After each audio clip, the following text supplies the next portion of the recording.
गांव में लौट आया मृत आदमी।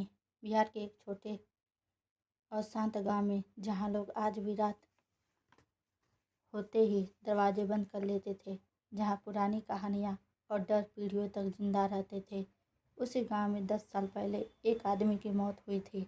भोलाराम। गांव वालों ने खुद उसकी लाश देखी थी। शमशान में उसका अंतिम संस्कार किया गया था और फिर उसकी कहानी खत्म हो गई। लेकिन 10 साल बाद वह वापस लौट आया। भोलाराम गांव का ही सीधा साधा किसान था। पत्नी गंगा, एक छोटा बेटा मुन्ना। लेकिन उसका अपने भाई रघु से जमीन को लेकर झगड़ा रहता था। गांव वाले कहते थे एक दिन ये झगड़ा खून करेगा। 10 साल पहले भोलाराम अचानक गायब हो गया। 3 दिन बाद नदी किनारे एक अर्धजली लाश मिली। कपड़े भोलाराम के थे। परिवार रो पड़ा और उसे भोलाराम मानकर दफना दिया गया। 10 साल बाद एक तूफानी रात में गांव के बाहर एक आदमी दिखाई दिया। लंबी दाढ़ी, फटे कपड़े, डरावनी आंखें। वह सीधे गांव के बीच पहुंचा और बोला, मैं भोलाराम हूँ। पूरा गांव कांप उठा। कुछ लोग भागने लगे, कुछ बोले यह भूत है। भोलाराम की पत्नी गंगा बेहोश हो गई।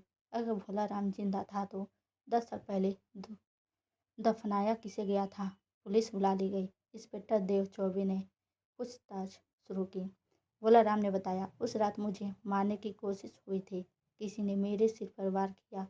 जब होश आया तो दूसरे शहर में था। भोलाराम बोला, मुझे कुछ याद नहीं था और सालों तक भटकता रहा। धीरे धीरे उसकी याददाश्त लौटी और वह अपने गांव वापस आ गया। जांच में पता चला भोलाराम का बड़ा भाई रघु उसकी जमीन हथियाना चाहता था।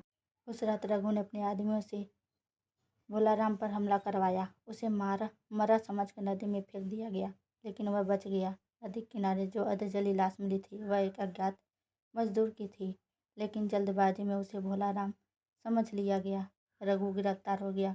गांव वालों के पैरों तले जमीन खिसक गई, क्योंकि जिसे उन्होंने 10 साल पहले दफनाया था वह उनके सामने जिंदा खड़ा था।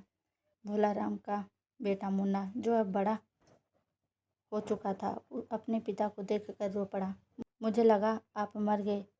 पूरा गांव भावुक हो गया, क्योंकि मौत के बाद लौटने के बाद सिर्फ कहानियों में सुनी थी, लेकिन इस बार मरा हुआ आदमी सच में वापस आ गया था। सीख, लालच इंसान को राक्षस बना देता है। जल्दबाजी में लिया गया फैसला गलत हो सकता है और सच कितने भी साल छुपे एक दिन वापस जरूर आता है।